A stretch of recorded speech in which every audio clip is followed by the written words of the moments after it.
भारत के सर्वोच्च न्यायालय ने एक महत्वपूर्ण फैसले में राजस्थान उच्च न्यायालय के एकल न्यायाधीश द्वारा जिला न्यायाधीश संवर्ग के एक न्यायिक अधिकारी के विरुद्ध की गई प्रतिकूल टिप्पणियों और आलोचनाओं को हटा दिया है।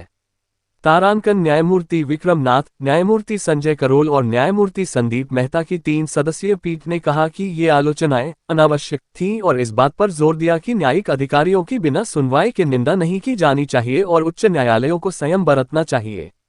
न्यायालय ने सभी उच्च न्यायालयों को जमानत आवेदनों में आपराधिक पृष्ठभूमि का खुलासा अनिवार्य करने वाले नियम बनाने पर विचार करने का भी निर्देश दिया। राजस्थान के एक न्यायिक अधिकारी कौशल सिंह ने राजस्थान उच्च न्यायालय के 3 मई 2024 के एक आदेश को चुनौती देते हुए यह अपील दायर की थी, जिसमें एक अभियुक्त को जमानत देते समय उनके आचरण पर आलोचनात्मक टिप्पणियां की गई थीं। तारांकन मामले की पृष्ठभूमि। यह मामला अजमेर के गेगला पुलिस स्टेशन में भारतीय दंड संहिता 1860 की धारा 307 के तहत हत्या के प्रयास सहित अन्य अपराधों के लिए दर्ज की गई प्रथम सूचना रिपोर्ट एफआईआर संख्या 224/2022 से उत्पन्न हुआ था। इस मामले में कई अभियुक्त शामिल थे, जिनमें सेतु उर्फ अंग्रेज और सेतु उर्फ हड्डी नाम के 2 व्यक्ति शामिल थे। उच्च न्यायालय ने 16 दिसंबर 2022 को सेतु उर्फ हड्डी को जमानत दे दी, ये देखते हुए कि जानलेवा चोट पहुंचाने का आरोप सह आरोपी सेतु उर्फ अंग्रेज पर था। इसके बाद 19 दिसंबर 2022 को सेतु उर्फ अंग्रेज सहित 3 जमानत आवेदन अपीलकर्ता न्यायिक अधिकारी श्री कौशल सिंह, जो सत्र न्यायालय के लिंक अधिकारी के रूप में कार्यरत थे, के समक्ष प्रस्तुत किए गए। ये तर्क दिया गया कि आवेदकों का मामला सेतु उर्फ हड्डी के मामले जैसा ही था, जिसे पहले ही जमानत मिल चुकी थी। निर्णय में कहा गया है कि अपीलकर्ता न्यायिक अधिकारी इस गलत फहमी में थे कि जानलेवा चोटें उक्त सेतु उर्फ हड्डी के कारण थीं, ने समता के सिद्धांत को लागू किया गया और सेतु उर्फ अंग्रेज और अन्य सह आरोपियों को जमानत दे दी गई। आदेश में यह भी कहा गया कि अधिकारी ने उसके आपराधिक इतिहास पर विचार नहीं किया। इसके बाद शिकायतकर्ता ने जमानत रद्द करने के लिए एक आवेदन दायर किया, जिसे विद्वान सत्र न्यायाधीश ने 6 जुलाई 2023 को स्वीकार कर लिया, जिन्होंने कहा कि अदालत को गुमराह किया गया था। खेत सिंह एवं अन्य बनाम राजस्थान राज्य मामले में दिए गए उदाहरण को नजरअंदाज कर दिया और जुगल बनाम राजस्थान राज्य मामले में दिए गए आदेश की अनदेखी की, जिसके तहत पीठासीन अधिकारी को जमानत आवेदक के आपराधिक रिकॉर्ड को सारणीबद्ध रूप में शामिल करना आवश्यक था। उच्च न्यायालय ने निष्कर्ष निकाला कि अधिकारी का कृत्य अनुशासनहीनता, लापरवाही और साथ ही उच्च न्यायालय द्वारा पारित आदेशों, निर्णयों की अनदेखी और अवज्ञा के समान है, और निर्देश दिया कि उसके आदेश की एक प्रति राजस्थान उच्च न्यायालय के मुख्य न्यायाधीश के समक्ष प्रस्तुत की जाए। सर्वोच्च न्यायालय का विश्लेषण और निर्णय। न्यायिक अधिकारी की अपील पर सुनवाई करते हुए सर्वोच्च न्यायालय ने इन टिप्पणियों को खारिज कर दिया। न्यायमूर्ति मेहता द्वारा लिखित अपने फैसले में पीठ ने अपने विश्लेषण की शुरुआत इस कथन से की, ये कहना पर्याप्त है कि इस न्यायालय द्वारा दिए गए निर्णयों की श्रृंखला से यह कानून पूरी तरह स्थापित हो गया है कि उच्च न्यायालयों को न्यायिक मामलों का निर्णय करते समय न्यायिक अधिकारियों पर सामान्यतः टिप्पणी करने से बचना चाहिए। तारांकन। इसके बाद न्यायालय ने के एक न्यायिक अधिकारी 2001-3 SCC 54 और सोनू अग्निहोत्री बनाम चंद्रशेखर एवं अन्य 2024 SCC ऑनलाइन SC 3382 में दिए गए अपने पिछले निर्णयों का भरपूर सहारा लिया। के एक न्यायिक अधिकारी के मामले को उद्धृत करते हुए न्यायालय ने टिप्पणी की, न्यायिक अधिकारी को बिना सुनवाई के दोषी ठहराया जाना प्राकृतिक न्याय के सिद्धांतों का उल्लंघन है। अधीनस्थ न्यायपालिका के किसी सदस्य को, जो स्वयं न्याय कर रहा है, इस न्यूनतम प्राकृतिक न्याय से वंचित नहीं किया जाना चाहिए ताकि उसे बिना सुनवाई दोषी ठहराए जाने से बचाया जा सके। तारांकन। ऐसी आलोचना या अवलोकन से होने वाले नुकसान की भरपाई संभव नहीं है। निर्णय में न्यायपालिका पर ऐसी सार्वजनिक आलोचना के मनोबल तोड़ने वाले प्रभाव पर भी प्रकाश डाला गया। न्यायालय ने एक सुरक्षित वैकल्पिक उपाय सुझाया।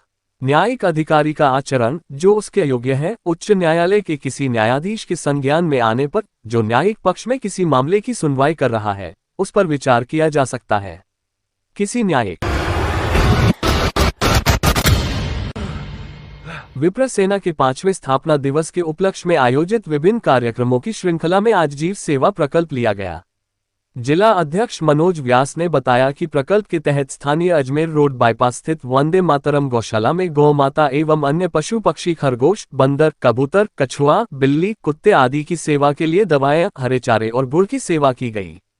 इस अवसर पर विप्र सेना के जिला संरक्षक ज्वाला उपाध्याय ने बताया कि विप्र सेना मानव समाज और जीव सेवा के लिए सदैव तत्पर रहती है और नहीं बोलने वाले प्राणियों की सेवा से बड़ा कोई पुण्य नहीं है। विप्र सेना समय समय पर समाज के सहयोग के लिए तत्पर खड़ी रहती है और सदैव इसी प्रकार से सेवाएं देती रहेगी। श्री उपाध्याय विप्र सेना के 5वें वर्षगांठ पर वंदे मातरम गौशाला में सेवा प्रकल्प के अवसर पर बोल रहे थे।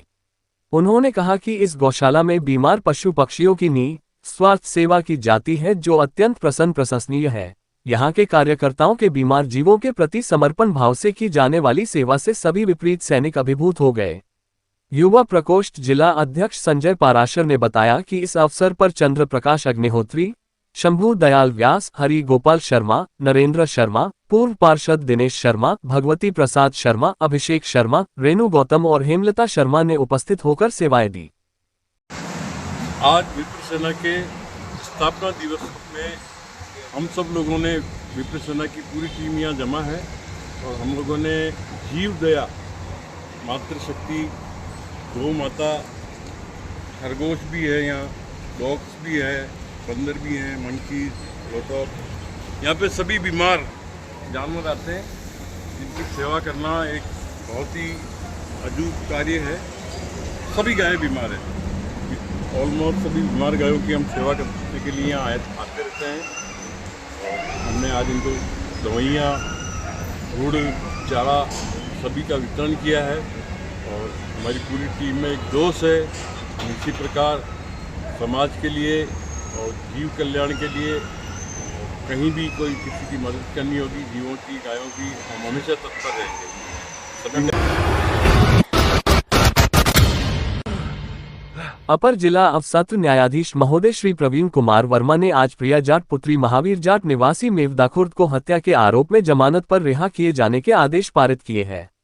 संक्षेप में प्रकरण में तथ्य इस प्रकार है कि दिनांक 15 अगस्त 2024 को पुलिस थाना केकड़ी सदर में परिवादी महावीर जाट निवासी मेवदाखुर्द ने एक रिपोर्ट दर्ज करवाई कि उसके भाई दुर्गालाल की पुत्री पूजा खेत पर जानवर चराने गई हुई थी, तब उसकी अज्ञात व्यक्तियों ने धारदार हथियार से सिर में मारकर हत्या कर दी है। उक्त रिपोर्ट पर पुलिस ने हत्या के आरोप में प्रिया जाट को दिनांक 18 अगस्त 2024 को गिरफ्तार कर न्यायालय में पेश किया, जिसे न्यायालय द्वारा जेल भेज दिया गया। प्रिया जाट 1 वर्ष से न्यायिक अभिरक्षा में चली आ रही है।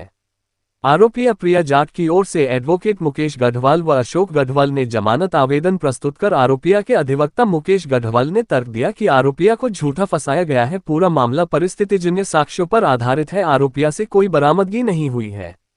घटना के कोई अलामत घटनास्थल पर मौजूद नहीं है। घटना के कोई चश्मदीद गवाह नहीं थे।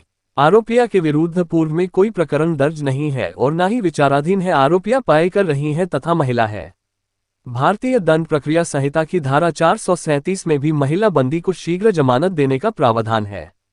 ऐसे ही प्रकरण का न्यायिक दृष्टांत भी पेश किया गया, जिसका न्यायालय ने ध्यानपूर्वक अवलोकन कर तथा अधिवक्ता मुकेश गढ़वाल के तर्कों से सहमत होते हुए माननीय न्यायालय द्वारा आरोपिया प्रिया जाट को 1 लाख रुपए का मुचलका व 50-50 हजार रुपए के 2 जमानत मुचलके पेश करने पर रिहा करने के आदेश दिए।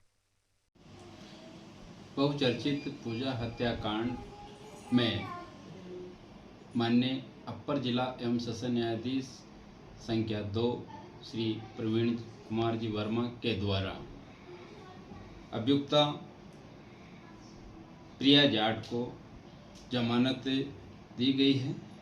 संक्षेप में प्रकरण के तथ्य इस प्रकार से है कि मेवदाखुर्द गांव में दिनांक 15 अगस्त 2024 को पूजा जाट की किसी अज्ञात व्यक्तियों ने धारदार हथियार से हत्या कर दी थी, जिस प्रकरण में पुलिस थाना केकड़ी सदर द्वारा प्रिया जाट को संदेह के घेरे में लेकर के शक के आधार पर गिरफ्तार कर मान्य न्यायालय में पेश किया, जिसे मान्य न्यायालय के द्वारा न्यायिक अभिरक्षा में भेज दिया गया। अभियुक्ता करीबन 1 वर्ष से न्यायिक अभिरक्षा में चली आ रही है। अभियुक्ता की ओर से मैंने जमानत का आवेदन मान्य न्यायालय में प्रस्तुत किया और जमानत के आवेदन के साथ ही बहस के समय मैंने न्यायिक निर्णय प्रस्तुत किए एवं प्रकरण में जो कमियां थी कि जैसे कि घटनास्थल से कोई बरामदगी नहीं हुई है, घटनास्थल पे कोई घटना के अलामत नहीं पाए गए हैं, अभियुक्ता से किसी प्रकार की कोई बरामदगी नहीं हुई है, अभियुक्ता के खिलाफ पूर्व में कोई प्रकरण दर्ज नहीं है और अभियुक्ता वर्तमान में पढ़ाई कर रही है इत्यादि तर्कों से सहमत होते हुए माननीय न्यायालय द्वारा अभियुक्ता प्रिया जाट की ओर से जमानत स्वीकार की और 1 लाख रुपए का मुचलका और 50-50 हज़ार रुपये के जमानती प्रस्तुत करने पर रिहा करने के आदेश प्रदान किए हैं। देवगांव गेट स्थित गौशाला सत्संग भवन में स्वर्गीय मदन सिंह भाटी व बरजी देवी की पुण्य स्मृति में आयोजित 9 दिवसीय शिव महापुराण कथा का छठा दिन शनिवार को अत्यंत भक्तिमय रहा। श्रीधाम वृंदावन से पधारे सुप्रसिद्ध कथावाचक भगवताचार्य पंडित योगेंद्र कृष्ण महाराज ने श्री गणेश जन्म व श्री गणेश विवाह के अद्भुत प्रसंगों का भावपूर्ण वर्णन कर श्रोताओं को मंत्रमुग्ध कर दिया। उन्होंने कहा कि श्री गणेश का जन्म माता पार्वती के उपटन से हुआ था। जब भगवान शिव कैलाश पर नहीं थे तब माता पार्वती को स्नान करना था। उन्होंने अपनी सुरक्षा के लिए एक ऐसे पुत्र की कामना की जो केवल उनकी आज्ञा का पालन करे। उन्होंने अपने शरीर के उपटन से एक बालक की प्रतिमा बनाई और उसमें प्राण फूंक दिए। यही बालक गणेश कहलाया। गणेश विवाह के प्रसंग का वर्णन करते हुए पंडित जी ने कहा कि जब गणेश जी और कार्तिकेय जी के विवाह की बात चली तब नारद मुनि ने एक प्रस्ताव रखा कि जो पहले पृथ्वी की परिक्रमा करके आएगा उसी का विवाह पहले होगा। ऐसा सुनते ही कार्तिकेय अपने मोर पर परिक्रमा करने निकल पड़े, लेकिन गणेश जी ने अपनी बुद्धि का प्रयोग किया। उन्होंने अपने माता पिता भगवान शिव और माता पार्वती की साथ परिक्रमा की, ये तर्क देते हुए कि माता पिता में ही समस्त सृष्टि समाहित है। उनकी बुद्धिमत्ता से प्रसन्न होकर उनका विवाह रिद्धि और सीधी से कराया गया, जिनसे शुभ और लाभ का जन्म हुआ। कथा के दौरान आयोजक महावीर सिंह भाटी, सूरज कंवर भाटी सहित अन्य परिवारजनों व जिला बार एसोसिएशन के अध्यक्ष doctor Manoj Ahuja, advocate Lokesh Sharma, advocate Bhupendra Singh Rathore, advocate Ram अवतार मीणा, एडवोकेट मुकेश गुर्जर व श्रद्धालुओं ने व्यासपीठ की आरती की। को 12 ज्योतिर्लिंग कथा विश्राम व व्यास पूजन का कार्यक्रम होगा।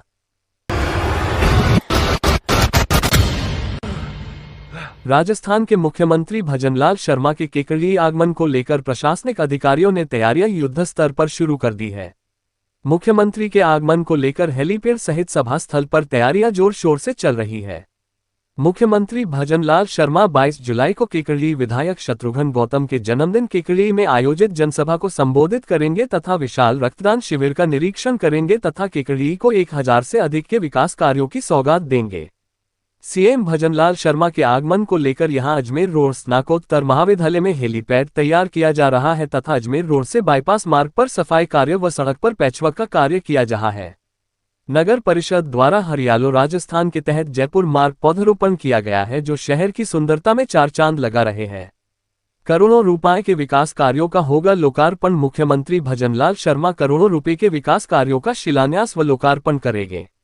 विधायक गौतम ने बताया कि केकड़ी विधानसभा क्षेत्र में करोड़ों रुपए की एमडीआर सड़कें, नवीन बस स्टैंड, बस डिपो व करोड़ों रुपए की सिंचाई परियोजनाओं का शिलान्यास करेंगे। मुख्यमंत्री भजनलाल शर्मा के नेतृत्व में प्रदेश में डबल इंजन की सरकार प्रत्येक वर्ग का ध्यान रख रही है। प्रत्येक वर्ग के लिए योजनाएं चलाकर लाभान्वित किया जा रहा है। उन्होंने कहा कि केकड़ी शहर का योजनाबद्ध तरीके से विकास किया जाएगा। आने वाले समय में केकड़ी में 100 करोड़ से अधिक के विकास कार्य कराए जाएंगे, जिससे केकड़ी शहर की प्रदेश में एक विकसित शहर के रूप में पहचान बनेगी, जिसमें केकड़ी को ग्रीन और स्मार्ट बनाया जाएगा। वहीं विधानसभा क्षेत्र 1000 करोड़ के कार्य कराए जाएंगे, जिसकी पिछले बजट में ही घोषणा हो चुकी है। उन्होंने कहा कि केकड़ी सिटी के चारों ओर रिंग रोड 4 लेन सड़क बनेगी, जो कि प्रदेश के चुनिंदा शहरों में है। गौतम ने कहा कि नसीराबाद देवली 4 लेन सड़क की मुख्यमंत्री भजनलाल शर्मा ने पिछले वर्ष 640 करोड़ रुपए की घोषणा की थी। यह एक महत्वपूर्ण सड़क है। सुप्रसिद्ध भजन सम्राट कन्हैया मित्तल 21 को आएंगे। विधायक शत्रुघ्न गौतम के जन्मदिन की पूर्व संध्या पर यहां जयपुर रोड स्थित कृषि उपज मंडी परिसर में विशाल बाबा श्याम की भजन संध्या का आयोजन किया जाएगा। भजन संध्या में भजन सम्राट कन्हैया मित्तल एक से बढ़कर एक बाबा श्याम के भजनों की प्रस्तुति देंगे तथा बाबा श्याम का अलौकिक दरबार सजाया जाएगा।